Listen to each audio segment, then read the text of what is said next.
ಪೂರ್ಣಿಮಾ ಟಾಕೀಸಲ್ಲಿ ಜಗನ್ನಾಥ ದಾಸರ ಚಿತ್ರವನ್ನು ನೋಡಿದ್ದೀವಿ. ನಮ್ಗೆ ನಿಜವಾಗ್ಲೂ ಅದೆಷ್ಟು ಹೆಮ್ಮೆ ಮತ್ತು ಖುಷಿ ಕೊಡ್ತು ಅಂತಂದರೆ, ಆಗಿನ ಕಾಲದಲ್ಲಿನೇ ನಾವು ಹೋಗಿ ಬಂದಂಗೆ ವಿಹರಿಸಿದಂಗೆ ಆಗ್ಬಿಡ್ತು. ಅಷ್ಟು ಸಂತೋಷ ಕೊಟ್ಟಿದೆ. ಸಾಧ್ಯವಾದಷ್ಟು ದಯವಿಟ್ಟು ನಿಮ್ಮ ಮೂಲಕ ಸರ್ಕಾರಕ್ಕೆ ಮನವಿ ಮಾಡಿಕೊಂಡು ಎಲ್ಲ ಶಾಲೆಗಳಲ್ಲಿ ಮಕ್ಕಳಿಗೆ ಇದನ್ನು ತೋರಿಸೋದಕ್ಕೆ ಒತ್ತು ಕೊಡ್ರಿ. ಅದರಿಂದ ನಮ್ಮ ಸಂಸ್ಕೃತಿ ಬೆಳೀತದೆ. ಜೊತೆಗೆ ದಾಸರ ಬಗ್ಗೆ ಆಯಿತು, ಪುರಾತನ ಕಾಲದ ಇತಿಹಾಸಗಳ ಬಗ್ಗೆ ಒಂದು ವಿಶೇಷ ಮಾಹಿತಿ ಸಿಗುತ್ತಾ. ಮತ್ತು ಸಾಧ್ಯ ಆದಷ್ಟು ಪುಸ್ತಕಗಳಲ್ಲಿ ಇಂಥ ದಾಸರ ಒಂದು ಚರಿತ್ರೆಗಳನ್ನು ಅಳವಡಿಸೋದಕ್ಕೆ ಅನುಕೂಲ ಆಗುವಂಥ ಇದು ಒಂದು ವೇದಿಕೆ ಆಗಲಿ ಅನ್ನೋದೇ ನಮ್ಮ ಆಸೆ. ನಿಜವಾಗ್ಲೂ ನಿಮ್ಮ ಒಂದು ಸಾಧನೆಯನ್ನು, ನಿಮ್ಮ ಒಂದು ಶ್ರಮವನ್ನು ನಾವು ಎಲ್ಲರೂ ಗಂಗಾವತಿ ಜನತೆ ಬಹಳ ಆಭಾರಿಯಾಗಿದ್ದೀವಿ.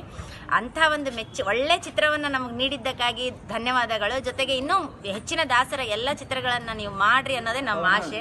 ತುಂಬ ತುಂಬ ಥ್ಯಾಂಕ್ ಯು. ಜಗನ್ನಾಥ ದಾಸರನ್ನ ನಮ್ಗೆ ನೀವು ನಿಜವಾಗ್ಲೂ ಕಣ್ಣ ಮುಂದೆ ತೋರಿಸ್ಕೊಟ್ರಿ. ಅಷ್ಟೇ ಅಲ್ಲದೆ ನಮ್ಮವರೇ ಆದಂತಹ ಆದಪ್ಪುರ್ ಅವರು, ರಾಮಮೂರ್ತಿ ನವಲಿ ಅವರು ಇದರಲ್ಲಿ ಅಭಿನಯಿಸಿದ್ದು ಇನ್ನೂ ನಮಗೆ ಬಹಳ ಹೆಮ್ಮೆ ಕೊಟ್ಟಿದೆ. ಸಾಕ್ಷಾತ್ ಭಗವಂತನನ್ನೇ ನೋಡಿದಷ್ಟು ಬಹಳ ಖುಷಿ ಆಯಿತು.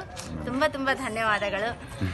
ಇನ್ನೂ ಏನು ಹೇಳಬೇಕಂತ ತಿಳಿಯುತ್ತೆ, ಇನ್ನೂ ಹೇಳ್ಬೇಕನ್ಸುತ್ತೆ, ಆದರೆ ಹೇಳೋದಕ್ಕೆ ಸಾಧ್ಯ ಆಗ್ತಿಲ್ಲೇನೋ ಅನ್ನಷ್ಟು. ವಿಠಲನನ್ನೇ ತೋರಿಸಿದಂಗಾಯ್ತು, ಶ್ರೀನಿವಾಸನನ್ನೇ ತೋರಿಸಿದಂಗಾಯ್ತು. ತುಂಬಾ ತುಂಬಾ ಧನ್ಯವಾದಗಳು. ನಿಮ್ಮ ಡೈರೆಕ್ಷನ್ಗೆ ನಮ್ಮ ಕಡೆಯಿಂದ ಹ್ಯಾಟ್ಸ್ ಆಫ್. ಬಹಳ ಖುಷಿ ಆಗ್ತಾನ್ರಿ. ಅಮೆರಿಕದಿಂದ ಹಾಸ್ಟ್ ಆಗುತ್ತೆ ನೋಡ್ರಿ ಪೇಜಿಗೆ. ಎಲ್ಲಿ